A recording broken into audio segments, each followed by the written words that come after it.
orang yang suka meringankan kesulitan saudaranya, maka Allah akan membalas, akan meringankan kesulitan demi kesulitan yang pasti akan dia alami ketika pada hari kiamat.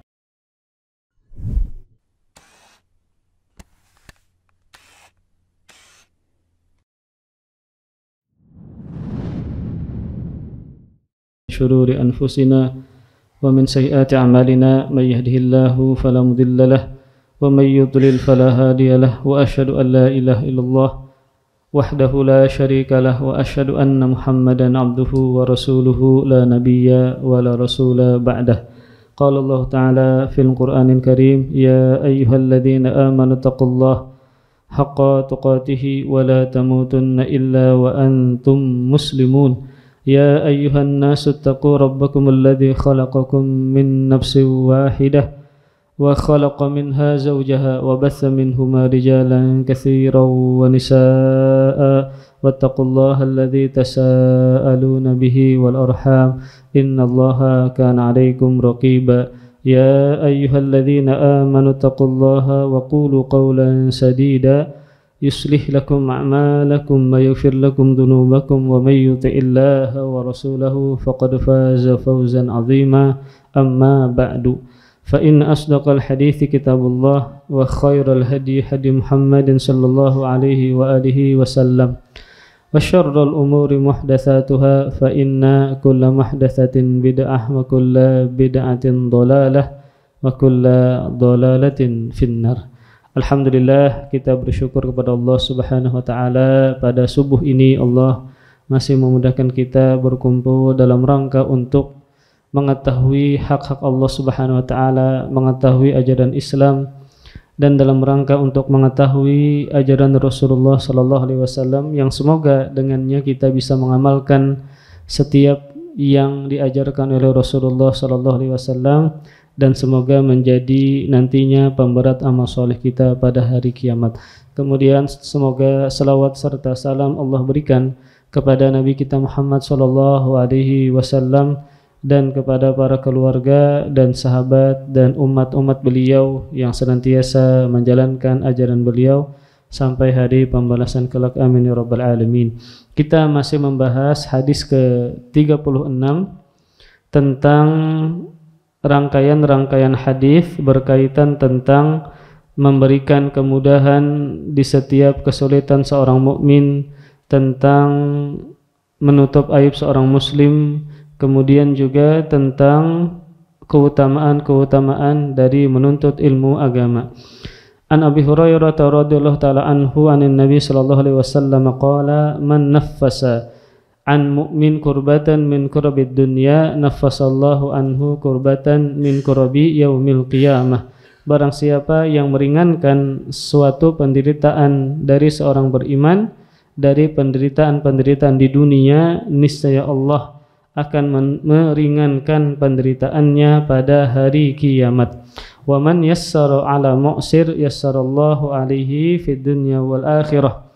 Dan barang siapa yang memudahkan orang yang kesulitan hutang, maka Allah Subhanahu wa taala akan memudahkan urusannya dunia dan akhirat.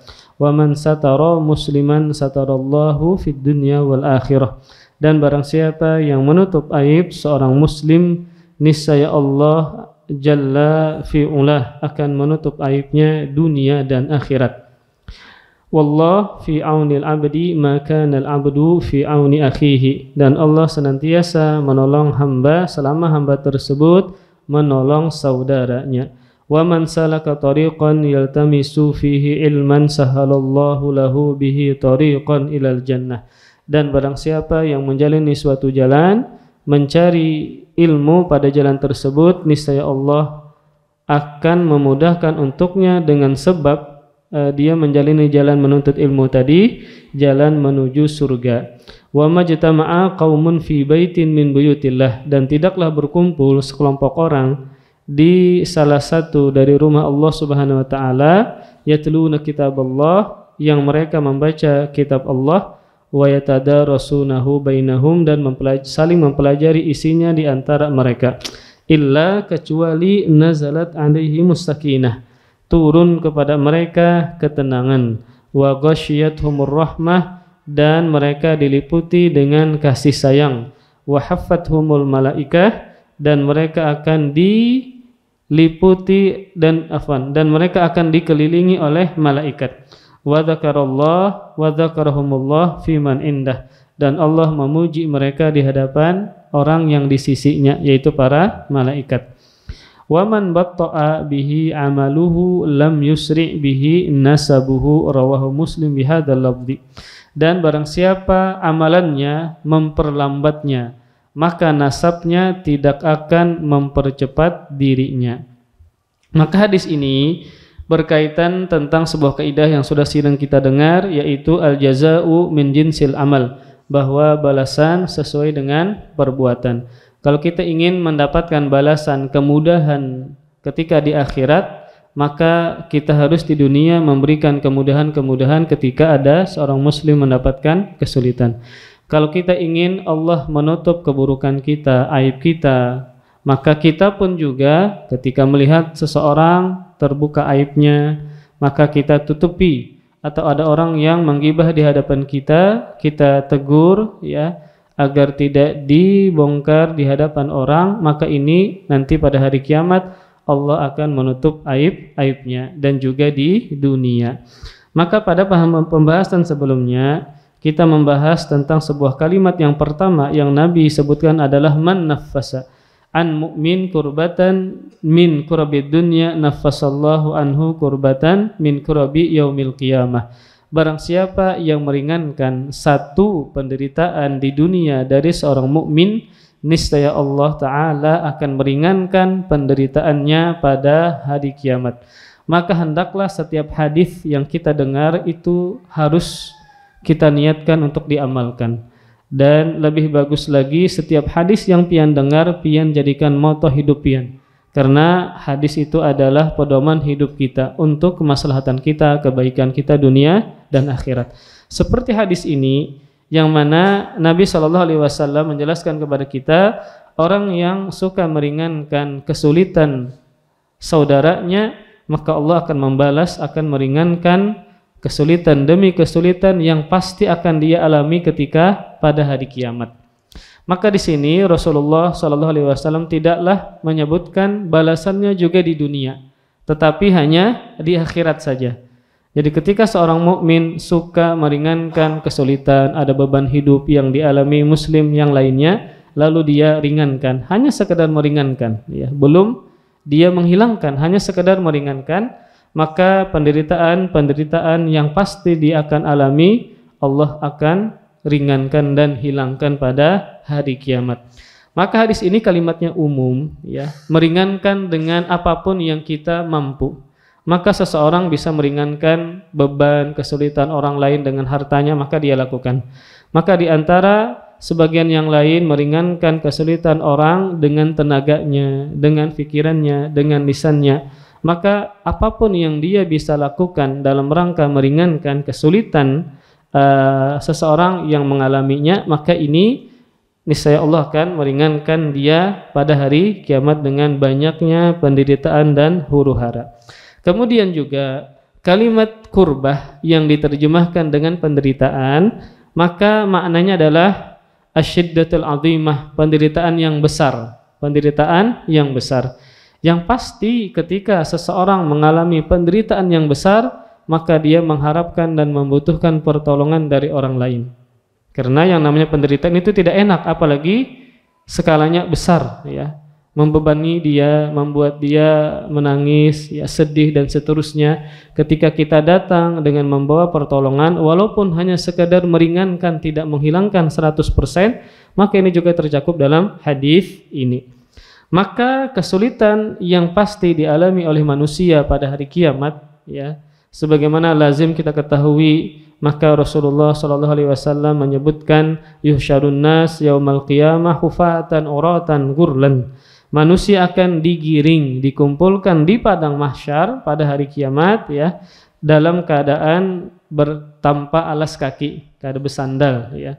Uratan kada bebusana atau betilanjang, gurlan tanpa dikhitan, ya. Ini kondisi yang mana kita dilahirkan dari perut ibu kita, tidak memiliki apa-apa. Maka pada hari kiamat begitu pula manusia, mereka digiring, dikumpulkan ya di padang mahsyar dalam kondisi ini. Sedangkan matahari itu didekatkan kepada manusia dengan jarak 1 mil, Yang kalau seandainya jarak seperti ini di dunia sekarang, di bumi ini, pasti kita akan terbakar, pasti hancur. Namun pada hari kiamat Allah bikin tubuh fisik manusia kuat sehingga dia tidak binasa ketika matahari didekatkan dengan jarak 1 mil. Tetapi walaupun tidak binasa, tidak hancur, maka mereka mengalami kesulitan yang luar biasa, akan mengalami penderitaan yang luar biasa. Nah, penderitaan mereka ini gara-gara didekatkan matahari tadi tergantung amal mereka masing-masing. Ya, dari sisi nanti mereka akan kepanasan, kemudian keringat mereka membanjiri mereka, ini tergantung amalan masing-masing. Maka kita tidak bisa membayangkan bagaimana ada orang yang tenggelam bukan dengan banyu laut, banyu sungai, tenggelam dengan keringatnya sendiri. Nah, tenggelam dengan paluhnya sendiri. Orang ini mungkin orang kafirkah atau para pelaku dosa besarkah, tidak sempat bertaubat dan Allah kehendaki mendapatkan siksaan sebelum di neraka, maka ada yang ditenggelamkan dengan keringatnya sendiri. Ya, bayangkan pian tenggelam dengan keringatnya sendiri. Kita aja tenggelam di kolam renang ada nyaman ya. Walaupun kolam renang itu bersih ya, kada bau, ini tenggelam dengan keringatnya ya. Maka ini termasuk kesulitan dan penderitaan yang pasti terjadi pada hari kiamat, yaitu matahari didekatkan. Kemudian para ikhwas sekalian, nah ketika di padang mahsyar tadi, ini belum fase-fase setelahnya, belum fase di mizan, di timbangan, dihisab, belum, baru digiring, dikumpulkan di padang mahsyar. Maka ini sudah banyak penderitaan yang pasti dialami oleh manusia. Makanya ketika mereka mengalami penderitaan yang luar biasa, tatkala digiring ke padang mahsyar, maka mereka mencari para nabi untuk minta syafaat, agar para nabi ini berdoa kepada Allah agar meringankan kesulitan yang mereka alami. Maka mereka datang kepada Nabi Adam. Nabi Adam minta uzur. Saya pernah melakukan kesalahan, yang dengan kesalahan tersebut pada hari ini Allah murka kepada saya, yaitu beliau memakan buah yang Allah larang di surga. Kemudian datang kepada Nabi Nuh. Nabi Nuh juga minta uzur, pernah melakukan kesalahan ya. Kemudian akhirnya datang lagi kepada Nabi Ibrahim. Nabi Ibrahim juga mengatakan demikian, tidak bisa memberikan syafaat, minta uzur karena melakukan kesalahan yang pada hari ini Allah murka sebagaimana yang tidak pernah murka sebelumnya. Datang kepada Nabi Musa minta uzur juga, datang kepada Nabi Isa juga minta uzur, tidak bisa menolong. Hingga akhirnya mereka datang kepada Rasulullah SAW, maka Rasulullah memberikan syafaat kepada mereka untuk hanya sekedar dipercepat prosesnya. Maka inilah yang disebut dengan syafaatul uzma, syafaat yang besar yang hanya bisa dilakukan oleh Rasulullah SAW untuk mempercepat proses mereka ketika di padang mahsyar ya. Yang semua para nabi itu minta uzur, tidak bisa memberikan syafaat. Kemudian sabda Nabi yang kedua, waman yassara ala mu'sir yassarallahu alaihi fid dunya wal akhirah. Kalau kalimat pertama tadi kalimatnya umum ya, apapun penderitaan maka berusaha kita ringankan. Bagus lagi kita hilangkan 100%. Jadi hanya sekedar meringankan saja 50% kah, 40% kah, semampu kita itu sudah tercakup dalam hadis ini. Lalu bagaimana kalau seandainya dia bisa dan mampu 100% menghilangkan penderitaan orang tersebut. Nah, di antara bentuk penderitaan orang di dunia adalah kalimat yang kedua, waman yassara ala mu'sir yassarallahu alaihi fid dunya wal akhirah. Barang siapa yang memudahkan orang kesulitan dalam hutangnya, entah kita sebagai yang menghutangi atau kita sebagai orang yang tahu ada orang yang terlilit hutang, lalu dia memudahkan, lalu dia juga berusaha untuk meringankan, maka kata Rasulullah SAW, niscaya Allah Subhanahu Wa Taala akan memberikan kemudahan untuknya dalam urusan dunia dan akhirat. Nah, ketika berkaitan dengan hutang, Rasul menyebutkan Allah akan memudahkan urusannya dunia dan akhirat. Karena memang hutang ini termasuk penderitaan. Ya. Termasuk yang membuat orang itu kepikiran. Tidak sedikit orang yang bunuh diri gara-gara hutang.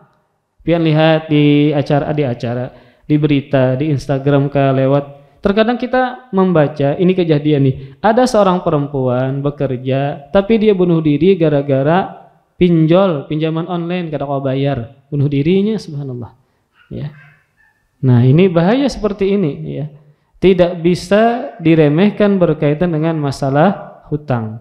Dan dia termasuk kategori penderitaan besar kalau hutangnya itu hutang yang berat, yang besar, ya. Sehingga dia tidak bisa membayar, terkadang orang nagih-nagih, dikhawatirkan barang-barangnya diambil, rumahnya disita dan seterusnya. Maka ini penderitaan demi penderitaan. Makanya di antara doa Rasulullah SAW adalah beliau berlindung kepada Allah dari hutang. Memang kan hutang ini kita tidak katakan dosa, secara asal boleh kita berhutang. Tapi kalau kada darurat maka tidak usah. Karena Nabi pernah berdoa, Allahumma inni a'udzubika minal ma'tham wal maghrum. Ya Allah, aku berlindung kepada Engkau dari dosa dan hutang. Nabi sebutkan dan Nabi sandingkan antara dosa dengan hutang. Karena biasanya orang yang berhutang itu melakukan kedustaan, ingkar janji dan seterusnya. Sehingga terkadang erat kaitannya antara dosa dengan hutang. Maka mu'sir pada hadis ini maksudnya adalah orang yang terlilit hutang dalam kondisi sulit. Nah, dalam kondisi sulit. Dan di antara amalan yang Allah cintai adalah yang pertama dalam sebuah hadis yang dikeluarkan oleh Imam Tabrani yang dihasankan oleh Syekh Albani, amalan yang paling Allah cintai adalah sururun tudkhiluhu ala muslim, kebahagiaan yang engkau masukkan ke dalam hati seorang muslim. Au ya takshifu anhu kurbatan, atau engkau mengangkat kesulitan darinya. Au taqdi anhu dainan, atau engkau membayarkan hutangnya. Au tatrudu anhu ju'an, atau engkau menghilangkan laparnya. Maka ini termasuk amalan yang paling Allah cintai. Pertama, membahagiakan hati seorang muslim, apalagi kuitan pian, apalagi bini anak. Ini yang patut dan paling pantas kita bahagiakan. Kemudian yang kedua adalah menghilangkan kesulitan. Yang ketiga, membayarkan hutang. Ini kalau pian jual bisi, ada misalnya abah pian bahutang. Nah, kada banyak uang 1 juta misalnya. Kebetulan pian lagi gajian. Bah itu dapat bonus belum dari bos 15 juta sebulan. Nah, ini kan kuitan bahutang, ya. Terkadang sidin ngalih untuk membayar, maka pian bayarkan. Ini berbakti dengan orang tua. Jadi penting juga kita tahu kondisi keuangan kuitan kita. Jangan sampai kadang sidin ini kuitan ini supan bepadah meminta lawan anaknya. Akhirnya berhutang lawan orang. Kalau seandainya pian tahu kuitan pian berhutang, maka pian bayarkan ketika pian memiliki kemampuan. Ini subhanallah, ya. Ini pasti kuitan kita bahagia, hutang dilunasi anak, ya. Dan ini juga sebagai bakti kita kepada mereka. Kemudian yang keempat adalah menghilangkan rasa lapar. Ini ketika pian punya kebiasaan pas kekawanan lapar, pian traktir misalnya, subhanallah. Maka ini termasuk amalan yang paling Allah cintai. Nah, bahkan termasuk wajib kita sebagai yang menghutangi nih. Termasuk kewajiban ketika ada orang yang berhutang dengan kita, jatuh tempo, dia tidak bisa bayar. Lalu dia minta untuk ditangguhkan. Maka ketika dia minta untuk ditangguhkan karena memang kesulitan bayar hutang, hukumnya wajib kita menangguhkan pembayaran. Ini sebagaimana firman Allah Subhanahu wa taala, wa in kana dzu usratin fanadhiratun ila maisarah. Kata Allah Subhanahu wa taala, maka jika orang yang berhutang tersebut dalam kesulitan, kada kau bayar, entah dia di PHK kah atau gajinya lebih kecil kah daripada hutangnya dan tidak bisa bayar memang, kemudian jatuh tempo untuk bayar, fanadhiratun ila maisarah, maka Allah memerintahkan kepada yang menghutangi, maka berilah tangguh sampai dia memiliki kelapangan. Hukumnya adalah wajib ketika misalnya kita pian berhutang 10 juta, ini pian wajib, ini temponya nih dalam setahun dari sekarang pian harus melunasi, inggih jarnya. Ya rasa yakin aja Bang yang berhutang kau membayari, karena kalau dihitung-hitung antara gaji dia per bulan bisa untuk melunasi dalam jangka setahun. Ternyata tahun berikutnya inya datang, kau bayar 50% aja. Ujarnya semalam anak garing, nah sehingga banyak tak keluar duit. Lalu dia minta ditangguhkan, kaukah lagi 2 bulan lagi minta ditangguhkan. Kalau kondisinya demikian, dia tidak bisa bayar memang karena faktor A dan faktor B memang benar begitu, maka kewajiban kita adalah menangguhkan pembayaran. Sama ketika kita berjual mobil kredit, berjual rumah kredit, ternyata dia tidak bisa bayar sesuai dengan angsuran, ya, sesuai dengan temponya, maka tidak mengapa, bahkan wajib tadi ketika dia minta untuk ditangguhkan lalu kita tangguhkan. Kemudian, nah, ketika kita yang menghutangi juga, ya, maka dengan sekedar kita melamakan jatuh tempo pembayaran tadi, maka ini tercakup dengan dalam hadis ini. Dalam artian Allah akan memudahkan urusannya dunia dan akhirat, walau hanya sekedar menangguhkan pembayaran. Ya. Apalagi misalnya kita lunasi setengahnya misalnya, apalagi kita lunasi 100%. Ternyata yang berhutang kuitan kita. Terkadang kuitan berhutang lawan anak. Nah, kada supan meminta sidin, lalu sidin berhutang. Jadi kita aja berhutang. Jadi kuitan berhutang lawan anak. Lalu sebenarnya biar aja pang berhutang, tapi nanti akhirnya dilunasi juga. Jadi terkadang seperti itu, ya, orang tua itu supan bepadah minta sehingga berhutang lawan anak. Maka sangat bagus ketika kita mengikhlaskan seluruhnya karena itu adalah kuitan pian jua. Bahkan kita sebutkan sebelumnya, memberi hutang itu mendapatkan pahala setengah dari yang memberi, setengah dari yang bersedekah. Misal nih, pian menghutangi 1 juta. Nah, maka seakan-akan pahalanya itu adalah kita bersedekah 500.000. Jadi orang yang menghutangi dia akan mendapatkan sama pahalanya setengah dari yang memberi atau bersedekah. Ini sebagaimana sabda Rasulullah SAW, hadis yang dikeluarkan oleh Imam Ahmad dengan sanad yang dinyatakan hasan oleh Syekh Syu'aib Ar-Naud. Rasulullah SAW bersabda, Innas salafa yajri majra syatris sadaqah. Sungguh pahala memberi hutang mengalir seperti mengalirnya setengah sedekah. Nah, kalau pian menghutangi orang 1 miliar, itu sama pahalanya dengan pian bersedekah berapa? 500 juta. Jadi menghutang itu bukan sesuatu yang remeh, pahalanya besar, setengah dari yang kita sedekahkan. Nah, misalnya nih pian menghutangi orang mobil, mengkredit, harganya 100 juta. Nah, itu sama dengan pian bersedekah 50 juta. Jadi menghutangi orang itu pahalanya banyak. Kemudian sabda Nabi SAW yang ketiga, ya. Wa man satara musliman satarahallahu fid dunya wal akhirah. Barang siapa yang menutup aib seorang muslim, niscaya Allah Ta'ala akan menutup aibnya di dunia dan di akhirat.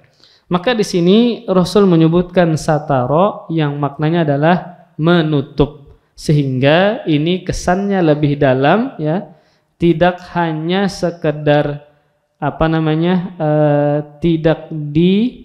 tidak diungkap atau tidak dibuka aibnya, tetapi harus ditutup. Nah, harus disembunyikan dan ditutup. Maka ketika kita melihat ada aib pada diri seseorang, apalagi orang ini terkenal dengan orang baik, orang soleh, orang yang suka salat berjamaah, hadir ke majelis ilmu agama, qadarallah kita lihat aib pada dirinya. Misalnya ketika kita lewat di muka rumahnya, taklahi lawan bini, ini kan aib nih, taklahi lawan bini. Kita lewat, orang ini dikenal dengan orang baik, ya terkadang ada perselisihan dalam rumah tangga. Nah, maka ketika kita mengetahui ada perkelahian pada teman tadi, maka tidak boleh pian kisahkan kepada orang lain. Maka siapa yang tidak malu kalau rumah tangganya diceritakan oleh orang lain? Maka kewajiban pian adalah menutupnya. Dalam artian ketika ada tetangganya yang membicarakan dan di hadapan pian wajib untuk menutup. Nah, wajib apa? Menutup, karena ini berkaitan dengan nahi mungkar, aib yang bisa disebarkan gara-gara tadi kawan tadi berkelahi lawan bininya. Maka begitu pula ketika dalam WhatsApp terkadang bini ini suka menceritakan tentang suaminya. Ini kada baik, Bang, ibu-ibu. Kalau seandainya perempuan itu suka bercerita keburukan suaminya dalam media sosial, itu sejatinya dia merusak harga diri dan kehormatan si suami. Nggak boleh seperti itu. Dia ceritakan macam-macam. Terkadang perempuan itu ketika dia sudah kalut, dia tidak bisa berpikir dengan baik, maka dia akan melakukan apapun yang dia inginkan ketika demikian kondisinya. Ya. Dalam kondisi kalut, dia sering berkelahi lawan lakinya, macam-macam. Akhirnya terkadang tidak bisa mengontrol emosi, tidak bisa berpikir dengan baik, maka dia sebarkan di media sosial. Lakiku kayak ini, macam-macam, tidak boleh seperti itu. Nah, ketika kita yang membaca, maka tidak boleh disebarkan. Kita mengetahui ini, istri ini macam-macam, menyebarkan tentang rumah tangganya. Kita yang tahu tidak boleh menceritakan, istri fulan sebegini, enggak boleh. Kenapa? Itu ghibah. Siapa? Otomatis suaminya akan malu. Ya. Walaupun dia sudah malu duluan gara-gara istrinya tadi. Kita tahu ternyata istrinya macam-macam di media sosial menceritakan tentang keburukan suaminya, maka kita yang membaca tidak boleh kita sebarkan. Yang harus kita lakukan adalah kita tutup, dalam artian ada orang yang menceritakan tidak boleh, itu ghibah. Maka suami mana yang tidak malu ketika ternyata rumah tangganya diketahui oleh orang banyak gara-gara bininya tadi. Kita yang mengetahui maka tidak boleh disebarkan dan harus melarangnya dan bernahi mungkar. Nah, dikhawatirkan ketika kita tidak menutup, malah kita yang menyebarkan, kita membiarkan macam-macam, kita screenshot pulang status istri dari si fulan tadi. Oh, ini bahaya ya. Maka dikhawatirkan balasannya juga sebaliknya adalah Allah akan membongkar aib kita. Allah akan membuka keburukan-keburukan kita yang kita ini sering menutup-nutupinya.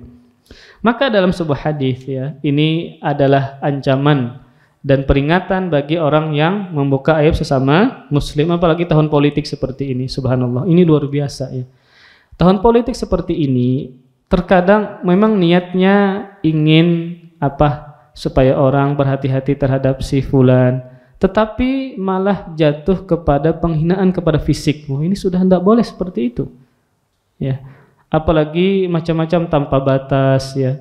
Tidak ada ketika menjelaskan kemungkaran itu niatnya memang bukan untuk bernahi mungkar, tetapi ingin memberi malu kepada orang yang dia tegur ya.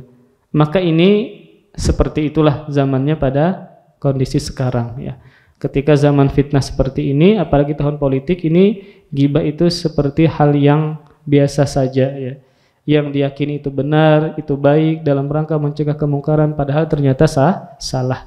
Maka dalam sebuah hadis sebagai peringatan kepada kita, hadis yang dikeluarkan oleh Imam Ahmad yang disahihkan oleh Syekh Syu'aib Ar-Naud, kata Rasulullah sallallahu alaihi wasallam, "Ya ma'syara man amana bilisanih wa lam yadkhulil imanu qalbah, la taghtabul muslimin wa la tattabi'u awratihim, fa innahu man yattabi' awratihim yattabi'illahu awratahu wa may yattabi'illah awratahu yafdahu fi baitihi." Kata Rasulullah sallallahu alaihi wasallam memperingatkan kepada orang-orang beriman, wahai orang-orang beriman dengan lisannya, wahai orang-orang yang beriman dengan lisannya. Ini Nabi tujukan sebenarnya kepada orang munafik, tapi ini berlaku juga kepada kaum muslimin secara umum. Wahai orang-orang yang beriman dengan lisannya, memang orang munafik ini ketujuh menggibah. Ketujuh apa? Menggibah, ketujuh memburuk-burukan kaum muslimin. Memang seperti itu pekerjaan mereka.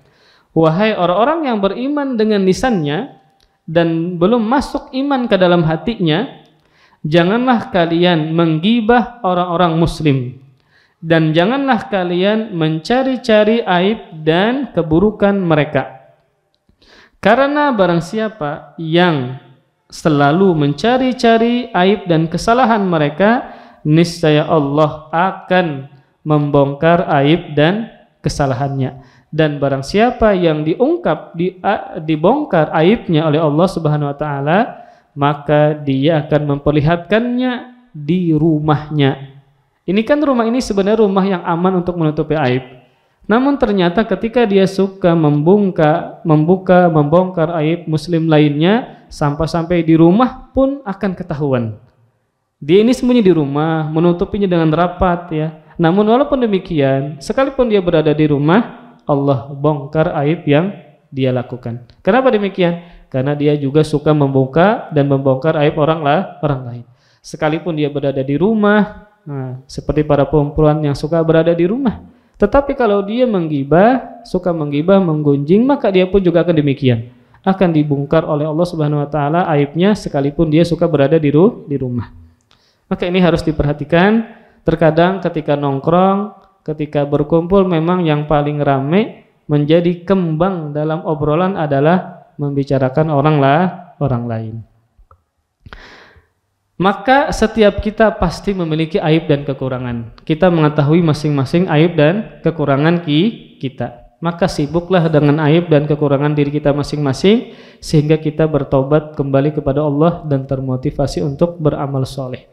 Maka seorang imam yang bernama Al-Imam Muhammad bin Wasi' berkata, "Lau kana lidzunubi rihun ma qadara ahadun an yajlisa ilayya." Ini disebutkan dalam kitab Ighatsatul Lahfan karangan Ibnul Qayyim Al-Jauziyah. Kata Imam Muhammad bin Wasi', seandainya dosa-dosa itu memiliki bau. Jadi kalau seandainya dosa itu ada baunya, ada apa? Baunya.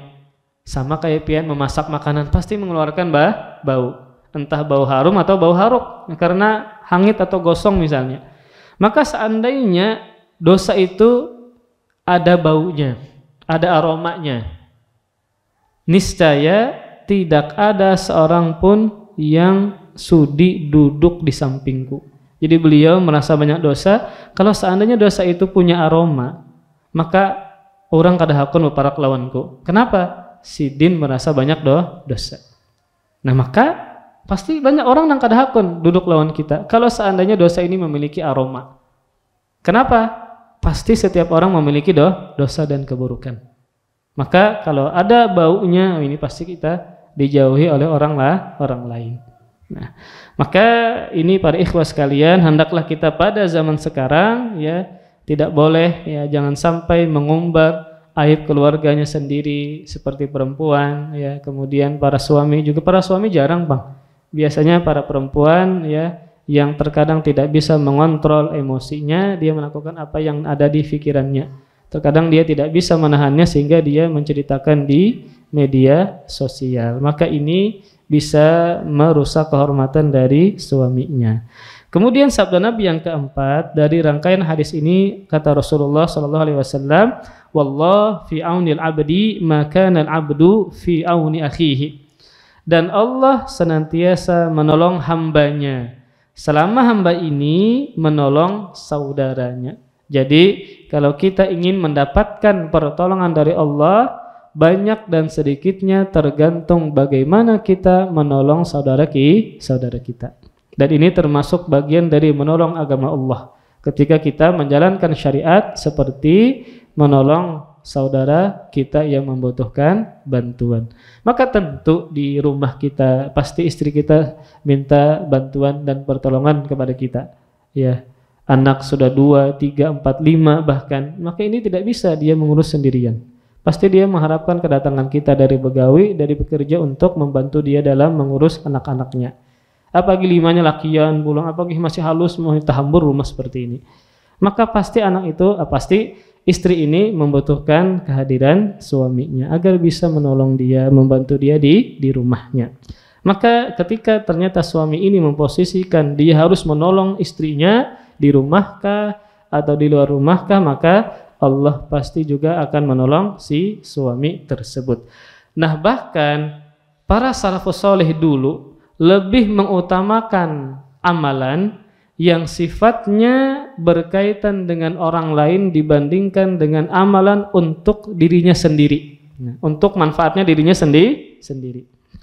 Ini sebagaimana sabda Rasulullah SAW, hadis yang dikeluarkan oleh Imam Tabrani yang disahihkan oleh Syekh Albani. Kata Rasulullah SAW, la an amshiya ma'a akhin li fi hajatin ahabbu ilayya min an a'takifa fi hadzal masjidi syahran. Nah, ini motivasi kita dalam membantu orang lain. Sesungguhnya, kata Rasulullah, jika aku berjalan bersama saudaraku untuk menunaikan suatu hajat saudara tadi, lebih aku sukai daripada aku beriktikaf di masjid ini, Masjid Nabawi maksudnya, selama sebulan. Nah, ini perbandingan yang luar biasa dari Nabi Shallallahu Alaihi Wasallam. Jadi kata beliau, aku nih berjalan, ya, dalam rangka untuk menunaikan hajat saudaraku atau dalam rangka menolong dia ada keperluan, lalu saya tolong, saya berjalan ke rumah dia. Maka jalannya saya untuk bertemu dan membantu dia, ini lebih aku sukai dibandingkan dengan beriktikaf di Masjid Nabawi, di Masjid Nabi ini selama berapa? Sebulan. Kenapa demikian? Karena ketika dia berjalan membantu saudaranya, berarti manfaatnya untuk siapa? Untuk saudaranya. Maka sehingga para ulama salafus saleh dulu berdasarkan dengan hadis ini, maka membantu saudaranya berkaitan dengan ibadah, manfaatnya untuk orang lain, itu lebih disukai daripada manfaatnya kembali kepada diri sendiri. Iktikaf kan kembali untuk siapa? Manfaatnya diri sendiri. Namun ternyata Nabi lebih sukai berjalan dalam rangka membantu saudaranya yang kesulitan. Sehingga para salafus saleh lebih menyukai amalan seperti ini. Dalam rangka apa? Yang manfaatnya berkaitan dengan orang lain. Nah, ada sebuah kisah yang terjadi di zaman tabi'in, yaitu Al-Imam Al-Hasanul Basri. Maka beliau pernah mengutus teman-teman beliau, murid-murid beliau, ya, untuk membantu seseorang. Jadi beliau mengutus murid-muridnya, teman-temannya, untuk membantu seseorang. Kemudian Al-Imam Hasan Al-Basri mengatakan kepada teman-temannya tadi, ajak juga Thabit Al-Bunani bersama kalian, membantu seseorang tadi. Thabit Al-Bunani termasuk ulama tabi'in, banyak berguru kepada sahabat. Jadi ketika beliau mengutus teman-temannya membantu seseorang, beliau mengatakan, ajak Thabit Al-Bunani bersama kalian. Maka teman-teman Al-Imam Hasan Al-Basri tadi mendatangi Imam Thabit dan mengajaknya. Tetapi Imam Thabit mengatakan, saya sedang iktikaf. Berarti kan boleh minta uzur, tidak bisa menolong karena sedang iktikaf. Maka para teman-temannya Al-Imam Hasan Al-Basri balik ke Imam Al-Hasan Al-Basri dan memberitahukan tentang keadaan Imam Thabit Al-Bunani yang tidak bisa menolong karena lagi iktikaf. Maka setelah itu Al-Hasan Al-Basri berkata, katakan kepadanya bahwa langkahmu dalam rangka untuk membantu saudaramu sesama muslim lebih baik daripada ibadah haji yang berulang-ulang, ujar Sidin Imam Hasan Al-Basri. Akhirnya ketika mendengar perkataan ini, Imam Thabit bin Aslam Al-Bunani meninggalkan iktikafnya dan pergi bersama teman-temannya untuk membantu saudaranya. Kenapa demikian? Karena tadi berkaitan dengan manfaat kepada orang lain lebih besar daripada manfaat untuk diri sendiri. Maka ini sebagai motivasi kita. Kita bisanya rajin beribadah, rajin menuntut ilmu agama, baca Quran, kemudian sholat tahajud. Ini kan ibadah yang manfaat untuk diri sendiri. Maka ternyata ada ibadah yang lebih besar ketika berkaitan manfaatnya kepada orang lain. Sehingga ini lebih disukai oleh para ulama salafus saleh terdahulu. Kemudian sabda Nabi yang kelima dalam hadis ini adalah setelah itu Nabi menyebutkan keutamaan menuntut ilmu agama.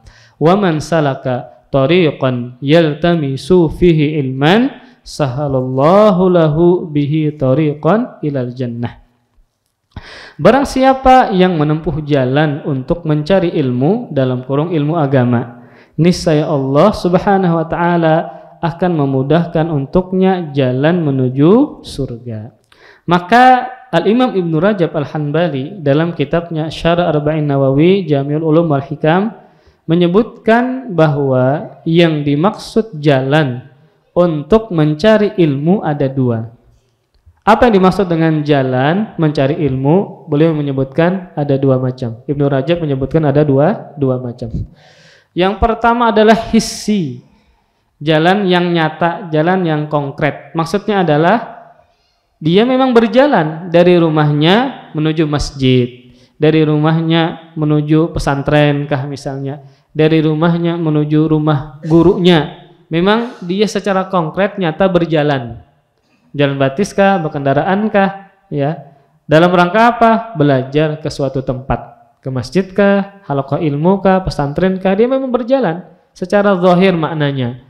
Maka dia akan dimudahkan jalan menuju surga. Ini sebagaimana para sahabat ya, yang dulu menuntut ilmu sampai ke tempat yang sangat jauh, berjalan dengan onta kah. Bahkan ada sahabat yang berasal dari kota Madinah pergi ke Syam kalau nggak salah, atau Mesir ya, kalau nggak salah Mesir atau Syam, untuk hanya mengambil satu hadis saja. Jadi berjalan dari Madinah ke Mesir atau ke Syam, ulun lupa, hanya untuk mengambil satu hadis saja. Ketika ketemu dengan sahabat yang jauh ini, kenapa cangkal mana berjauh-jauh? Ini kan safarnya antar negara, bukan Banjar Utara ke Banjar Selatan, bukan. Tapi antar negara, kayak Malaysia ke Indonesia misalnya, itu kan jauh ya, antar negara. Ketika sampai ke sahabat yang jauh ini, dia alasannya menyebutkan alasannya, saya mengambil hadis ini, saya takut saya meninggal belum mendengar hadis ini. Ketika sudah diriwayatkan hadis, cuma satu, berbulik pulang ke Madinah. Nah ini luar biasa seperti ini. Inilah yang dilakukan oleh para sahabat secara konkret, nyata mereka berjalan ke tempat-tempat yang ada hadisnya, yang mana mereka tidak ada hadis pada diri mereka, sehingga mereka pergi ke tempat tersebut. Demikian pula generasi emas zaman tabi'in, tabi'in yang mana pusat ilmu banyak didatangi. Contoh di Baghdad di Irak. Ini sangat banyak di masa keemasan para ulama zaman tabi'in. Ini Baghdad menjadi pusat ilmu, ya, menjadi pusat ilmu. Para ulama banyak ngumpul di situ. Maka orang yang berada di Mesir, di Yaman, atau di mana, mereka akan safar kemana? Ke Baghdad tadi, dalam rangka untuk mencari ilmu agama. Maka sejatinya mereka berjalan dari tempat jauh menuju tempat ilmu tadi, memudahkan langkah mereka menuju surganya Allah Subhanahu wa taala. Makanya ada ulama yang mengarang sebuah kitab karangan Imam Al-Khatib Al-Baghdadi, judulnya adalah Ar-Rihlah fi Talabil Hadis atau Ar-Rihlah fi Talabil Ilmi ya. Intinya adalah kitab itu berisi tentang perjalanan para ulama dalam mencari ilmu agama. Nah, jadi disebutkan ulama ini ke sini, ulama ini ke sini, jauh macam-macam, melewati tempat yang tidak pernah dilewati sebelumnya. Tujuannya apa? Bukan berjualan, bukan healing, keliling, bukan. Menuntut ilmu agama. Sampai-sampai Allah ceritakan tentang Nabi Musa alaihissalam. Ya. Kan dalam surah Al-Kahfi, kenapa Nabi Musa ingin bertemu dengan Nabi Khidir?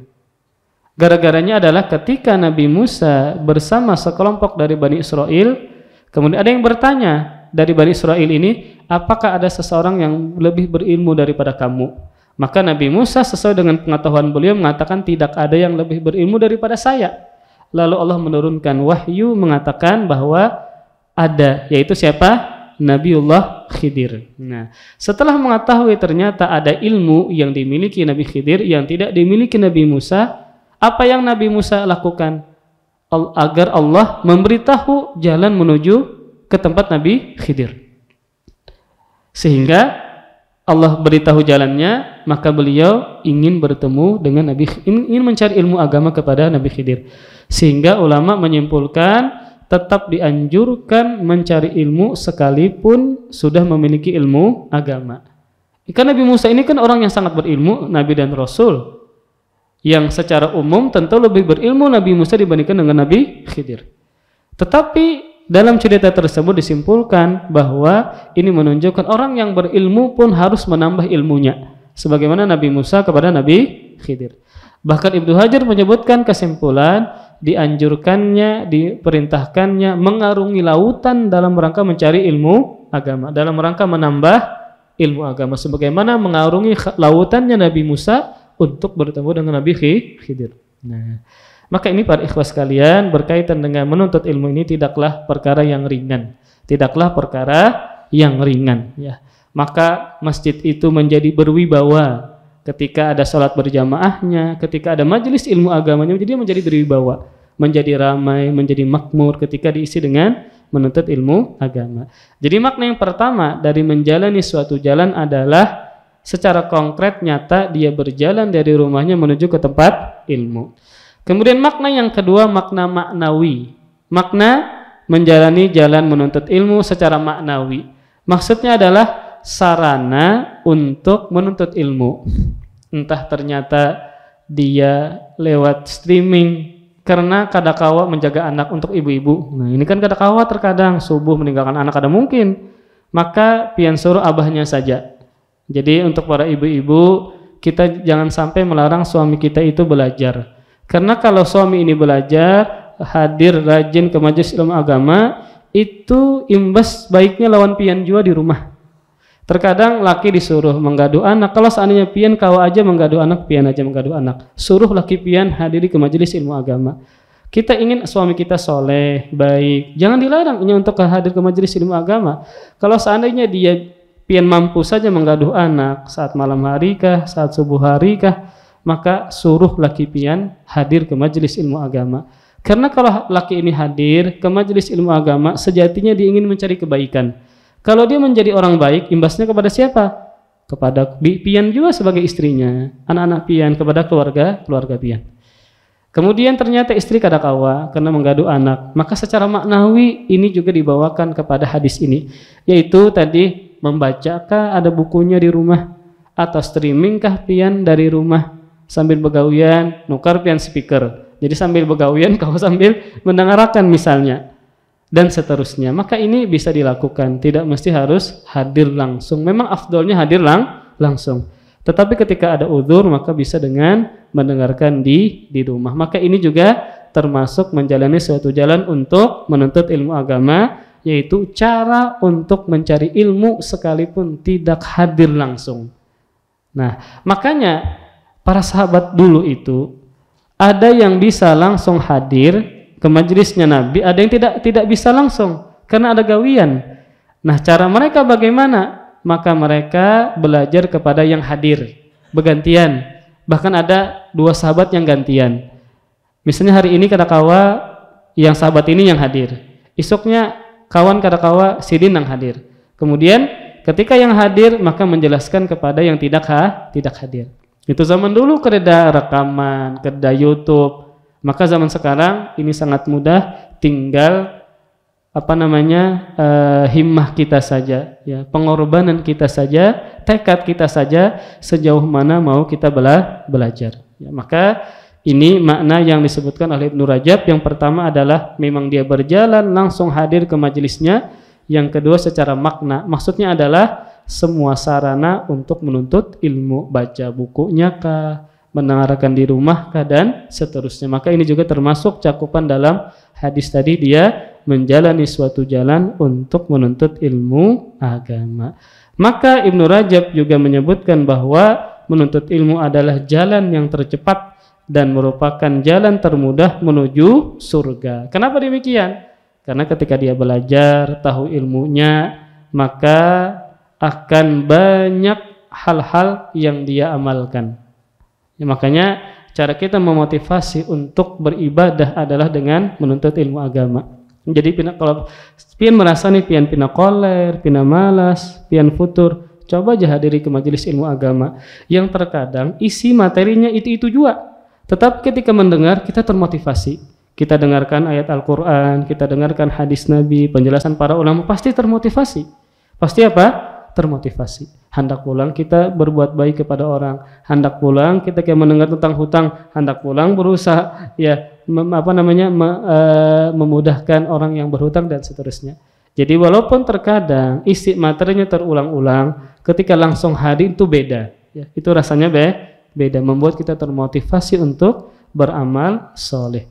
Insya Allah kita akan teruskan kembali berkaitan dengan banyaknya keutamaan menuntut ilmu di pertemuan berikutnya pada hadis ini. Wallahu a'lam bishawab. Wassallallahu ala nabiyyina Muhammadin wa ala alihi wa sahbihi wa baraka wa sallam. Subhanakallahumma bihamdika asyhadu an la ilaha illa anta astaghfiruka wa atubu ilaik. Wassalamualaikum warahmatullahi wabarakatuh.